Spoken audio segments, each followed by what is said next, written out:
September 28న జరగనున్న శ్రీవారి గరుడ సేవకు టీటీడీ పటిష్ట ఏర్పాట్లు చేసింది.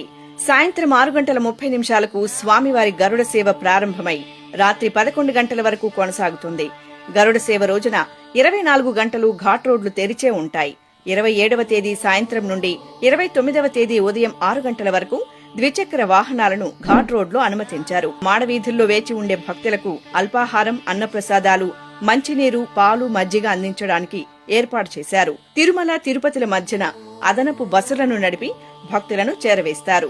వైద్య సేవలు అందించడానికి 50 మంది డాక్టర్లు, 60 మంది పారామెడికల్ సిబ్బంది, 14 అంబులెన్స్లను సిద్ధం చేశారు. తిరుమలలోని వివిధ ప్రాంతాల్లో ఎల్ఈడీ డిస్ప్లేలను ఏర్పాటు చేసి గరుడ సేవను ప్రత్యక్ష ప్రసారం చేస్తారు.